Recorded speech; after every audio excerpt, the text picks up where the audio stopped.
인류 역사상 수많은 문자들이 만들어졌다가 사라지고 또 어떤 문자들은 해독조차 불가능합니다. 현재까지 살아남아서 사용되고 있는 세계 문자 중에 가장 마지막에 만들어졌지만 가장 과학적이고 가장 체계적인 글자가 있습니다. 무엇일까요? 한글입니다.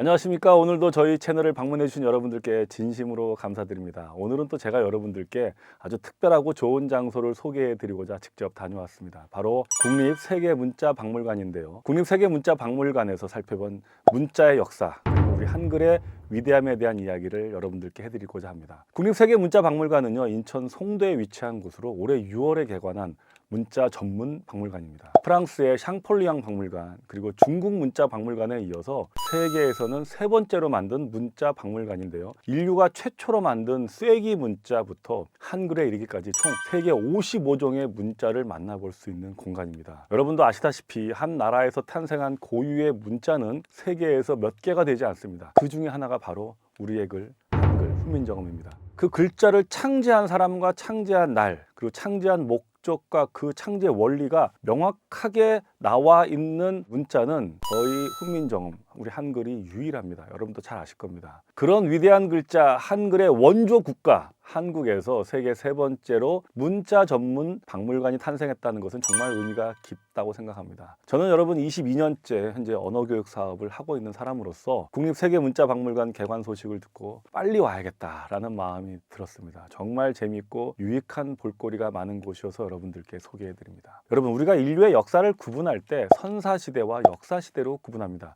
그 선사시대와 역사시대를 구분짓는 기준이 뭔 줄 아십니까? 바로 문자입니다. 인류가 선사시대를 넘어서 역사시대를 써 내려가게 된 것은 바로 그 역사를 기록할 수 있는 문자의 발명 때문입니다. 문자를 발명함으로써 우리 인간이 드디어 역사를 만들어갈 수 있었다는 것이죠. 그래서 박물관 입구에 들어서서 본격적인 문자 전시를 보기 전에 바로 우리 인류가 선사시대 때 남겨놓았던 그림들을 볼 수 있습니다. 바로 동굴 벽 하나 암각화이죠. 그래서 전시장 입구에 들어서면 이 선사시대의 유적이라는 암각화를 디지털로 구현한 재미난 전시가 있습니다.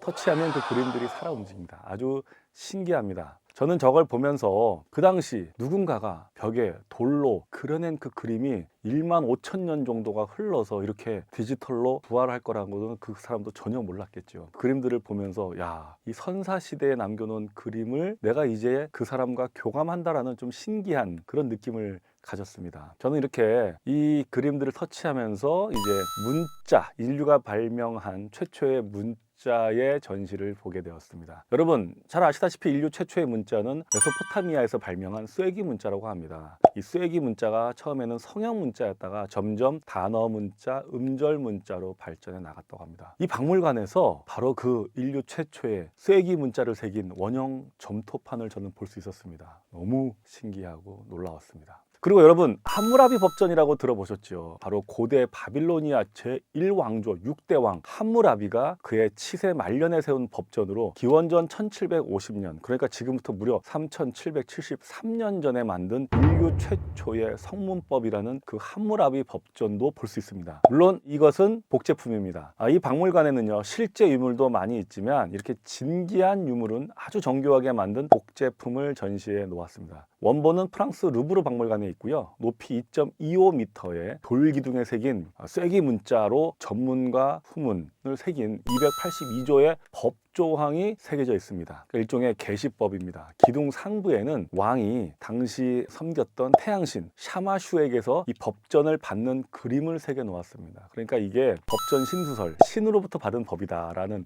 법에 대한 강력한 권위를 부여한 것이죠. 그 유명한, 여러분도 아시다시피 눈에는 눈, 이에는 이라는 동해보복형도 있고요. 그 외에도 농업사회의 법과 운송이나 중개 등의 상업 관련 조항도 있다고 합니다. 자, 그리고 여러분 마야 문명 아시죠? 지금의 멕시코, 과테말라, 엘살바도르 북부와 온두라스 서부, 유카탄 반도 지역을 중심으로 번영했던 고대 문명인데요. 그 당시 아주 높은 수준의 천문학, 달력, 수학, 건축, 예술 수준을 갖추 있었고 매우 복잡한 달력 체계를 갖추고 수학에서는 영의 개념을 도입한 최초의 문명이었다고 합니다. 당시 아메리카 대륙에서 가장 발달한 언어를 갖고 있던 문명이었는데요. 또 여러분, 이 문명이 유명한 게 또 인신공양 문화가 있었죠. 아포칼립토라는 영화에서 그 인신공양이 아주 잘 묘사가 되기도 했었습니다. 아무튼 그 마야 문명은 기원전 2000년부터 시작해서 스페인이 침략하면서 급격히 멸망하게 된 문명인데요. 하지만 아직도 수백만 명이 마야어를 모국어로 쓰면서 존재하고 있다고 합니다. 자, 그런 마야 문명이 사용한 고대 문자가 마야 문자인데요. 원조 아메리카 고대 문명의 글자 중에 유일하게 상당 부분이 해독이 된 문자 체계로 갑니다. 이 문자도 볼 수 있습니다. 이 문자는 의미를 나타내는 문자와 음을 나타내는 표현 문자가 혼합된 문자라고 합니다. 특히 이 마야 문자는 세계의 다른 문자들과는 외형상 유사점이 거의 없는 아주 특이한 문자로 유명합니다. 자, 그리고 또 볼 수 있는 문자가 바로 이집트의 문자입니다. 이 고대 이집트 문자를 얘기하려면 빼놓을 수 없는 위대한 문자 유산이 있습니다. 바로 로제타 스톤입니다. 1798년 프랑스가 이집트를 침공합니다. 그리고 그 선봉 장군으로 젊은 장군 나폴레옹 보나파르트가 있었습니다. 그리고 그 이듬해 1799년에 나일강의 삼각주에 라시드라는 마을에서 진지 구축 명령을 내립니다. 이 프랑스군은 이 이집트의 라시드를 로제타라고 불렀습니다. 이때 이 진지 구축을 담당하던 프랑스군의 포병 사관이 피에르 프랑스와 부샤르 중이었는데요. 부대에서 돌을 발견합니다. 근데 이 부샤르 중위는 장교면서도 과학자였다고 합니다. 높이 1.1m, 폭이 80cm, 무게가 760kg인데요. 이게 진지 구축할 때 돌들 사이에 끼어 있었다고 합니다. 무더운 여름입니다. 그것도 전쟁 중입니다. 이 부샤르 중위가 그냥 귀찮아서 대수롭지 않게 넘어갈 수도 있었습니다. 만약에 그랬다면 오늘날 이집트 해독은 영원히 못했을 겁니다. 그런데 이 돌이 그냥 예사돌이 아니란 것을 알아보고 이걸 나폴레옹한테 보고한 겁니다. 그래서 이게 프랑스 본국까지 가고요. 보름이면 해독할 거라고 생각했던 이 로제타석이 수많은 사람들이 도전을 했다가 좌절을 하게 되고요. 20년이 걸려서 해독하게 됩니다. 그래서 고대 이집트 문자를 해독하게 해준 그 열쇠가 된 게 바로 이 로제타 스톤입니다. 기원전 196년에 고대 이집트에서 제작돼서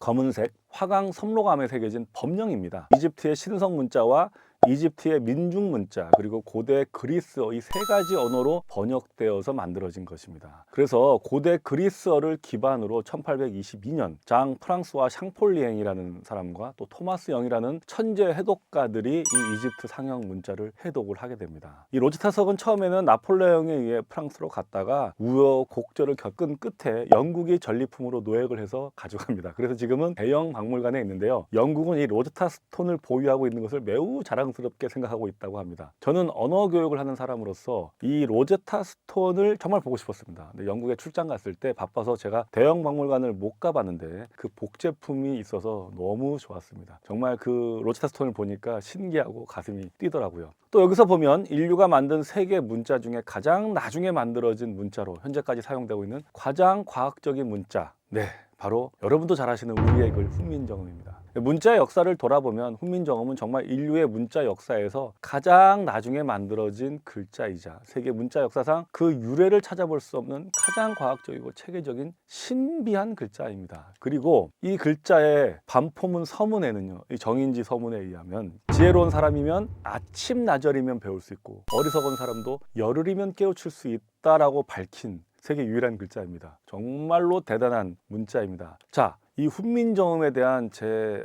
강의가 부족한데도 오늘 현재 누적 조회수가 237만이 넘었습니다. 정말 응원해 주시고 또 많은 분들이 관심 가져주셔서 감사드리고요. 안 보신 분이 있다면 꼭 한번 보시기를 추천드립니다. 자, 오늘 저와 함께 둘러본 국립세계문자박물관 어떠셨는지요? 인류의 역사를 만든 문자의 발명, 그리고 그 문자 중에 가장 나중에 만들어졌지만 가장 과학적이고 체계적인 문자를 쓰고 있는 바로 우리들.